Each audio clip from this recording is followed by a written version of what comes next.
Saçta bu renk ip kullanacağım. Alize'nin 690 renk kodlu ipi. Yine 2 numaralı tığla öreceğim. Önce peruğun tabanını oluşturalım. Sihirli halka yapalım.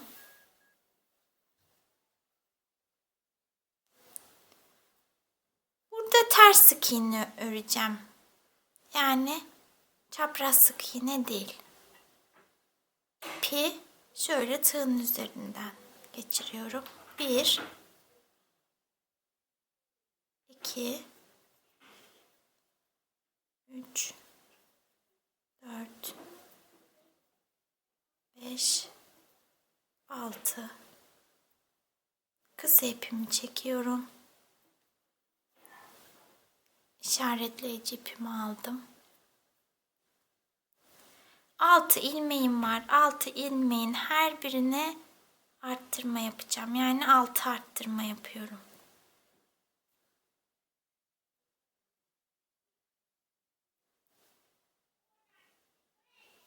İlk ilmeğe arttırmamı yaptım. İkinci arttırmamı yaptım. 3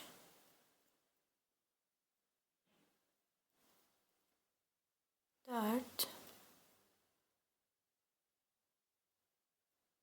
5 ve 6 arttırma yaptım. Sayım 12 oldu.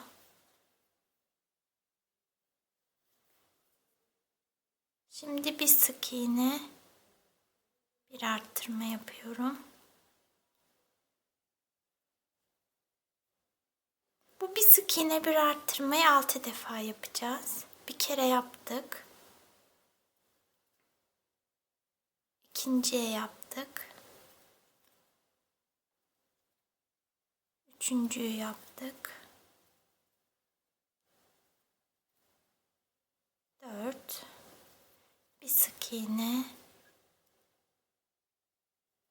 bir arttırma 5 bir sık iğne, bir arttırma 6. Sayımız 18 oldu. Şimdi 2 sık iğne, bir arttırma yapıyoruz. 2 sık iğne, bir arttırma. Bu 2 sık iğne, bir arttırmayı da 6 defa yapacağız. Bir kere ördük, 5 kere daha örelim. Sayımız 24 olacak. 2 sık iğne, bir arttırmayı 6 defa ördüm. Sayım 24. Şimdi 3 sık iğne öreceğim. 1 2 3 bir arttırma yapıyorum. Bu 3 sık iğne, bir arttırmayı da 6 defa tekrarlayacağım. Bir kere ördük, 5 kere daha örelim. Sayımız 30'a ulaşacak. 3 sık iğne, bir arttırmayı 6 defa ördüm. Sayımız şu an 30. 4 sık iğne örüyorum.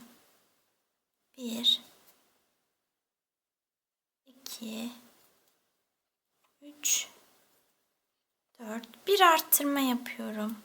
Bu 4 sık iğne, bir arttırmayı 6 defa öreceğiz. Bir kere ördük, 5 kere daha örelim. Sayımız 36 olacak. 4 sık iğne, bir arttırmayı toplamda 6 defa ördüm. Sayımız 36 oldu. Artık saçlarımızı yapacağız. 50 zincir çekeceğiz. 1 2 3 4 50 zinciri çekelim. 50 zinciri çektim. Tığımın üzerinde ip alıyorum. İlk zincire değil, ikinci zincire batıp üçlü 3 ipimi de aynı anda çıkarıyorum. Tekli trabzan yapıyorum. İkinciye de batıyorum. Tığımın üzerindeki 3 ipi aynı anda çıkarıyorum. Tekli trabzan yapıyorum. Bu zincirler bitene kadar tekli trabzanlar yapacağız. 49 tekli trabzan olacak. 50 zincir çekmiştik. Şimdi zincirin sonuna kadar trabzanlarımızı yap. 49 tekli trabzanımı ördüm. Şimdi şu yanındaki ilmeğe sık iğne yapmamız gerekiyor. Ama ben örgünün tersini kullanacağım. Böyle tersini çevirdim. O yüzden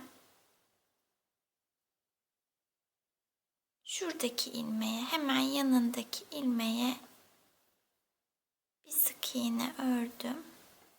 Şöyle. Şimdi yine 50 zincir çekeceğiz.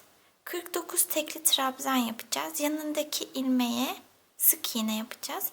Şundan 6 tane yapalım. 6 tane 49 tekli trabzanı ördüm. Şöyle. Şimdi yine 50 zincir çekelim. Üzerine 49 tekli trabzanı örelim. 49 tekli trabzanı ördüm. Bu sefer yanındaki değil, sonraki ilmeğe sık iğne yapıyorum. Bir ilmek atlıyorum. Şimdi şöyle bu saçın tabanı, peruğun tabanı bitene kadar, şu ilk ilmeğimize gelene kadar birer ilmek atlayarak 49 tekli trabzan örelim. Bir ilmek atlayarak sıranın sonuna kadar 49 tekli trabzanlarımı ördüm. Toplamda 21 tane saç telim var. Öndeki 6 tane tekli trabzanla birlikte. Şimdi ikinci sıraya geçiyoruz. Şöyle, şurada şu çizgiler, şuradaki bulunan çizgileri yapacağız bu sefer. Bir üst sıraya çıkıyoruz.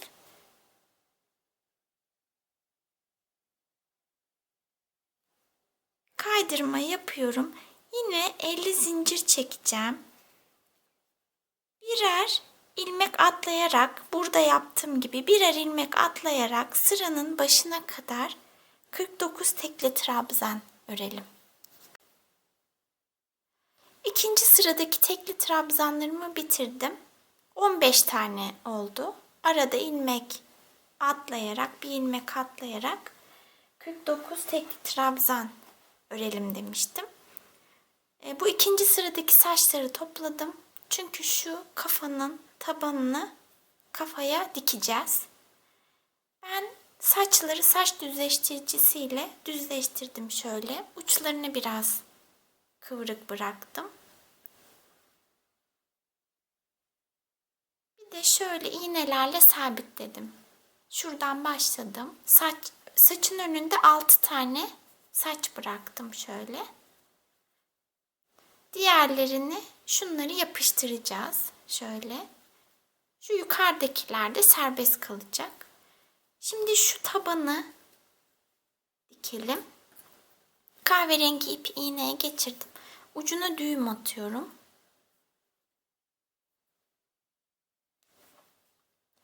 Şöyle herhangi bir yerden, kafanın herhangi bir yerinden çıkıyorum.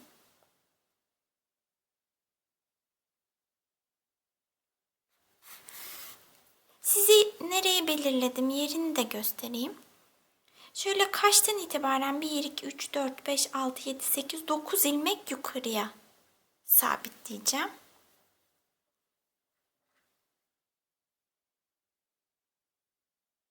Şimdi dikeceğiz. Şöyle bir kafadan alıyorum, bir peruktan alıyorum.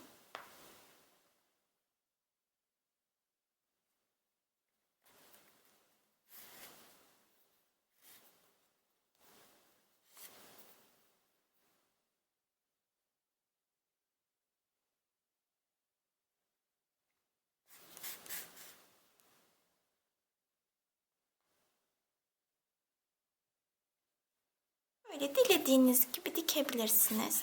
İp de kahverengi, zaten belli olmayacak. Ben şimdi dairesel olarak dikeceğim. Sonra bu saçları da yapıştıracağım. Son halini sizinle paylaşacağım. Saçı yapıştırdım ben. Son hali şöyle. Önce göstereyim.